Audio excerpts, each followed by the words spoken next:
Interneteko panoramaz baino gehiago, teknologiak kulturaren transmisioan ekarri duen aldaketa sozial eta praktikoaz egin dut berba.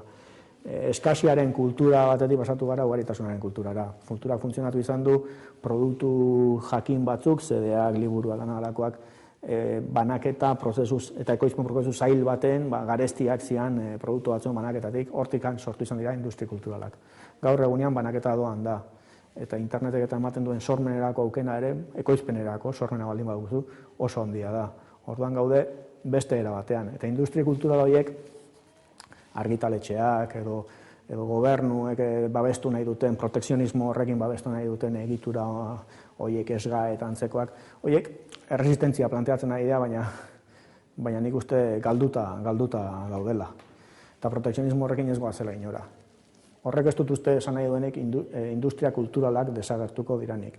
Behar dugu benetako industria kultural bat. Ezagueraren gizartearentzako ezagutzarekin aberastasuna sortuko duena. Adibide batzuk egon daitezke. Internet bera da tresna bat sormen anarkikoak eta libertadeak sortu duena. Eta badaude beste batzuk ere bai, aipatu ditut, Japoniako adibide batzuk aipatu ditut hitzaldian. Baina uste dut hortxe dagoela gakoa. Etorkizuneko industria kulturala ezagutzaren gizartearentzako egokitutako industria bat izan behar dela, eta bere gakoa ezin dela izan behar protekzionismoa, debekuak eta babes ofizial gehiagizko horiek, baizik eta benetan sormenean eta libertadean oinarritutako kultura bat. Bueno,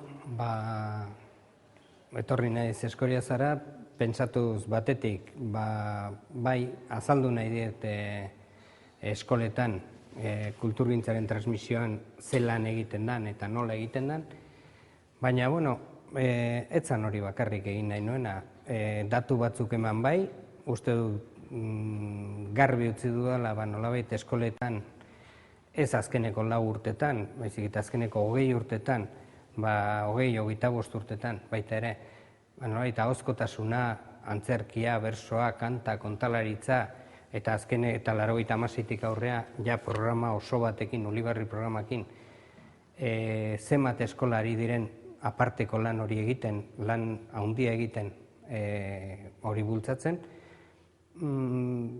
baina nahi izan detena da hausnarketa bat mahai gainean jarri. Nola egiten ditugu gauza horiek, zertan jartzen dugu gure begirada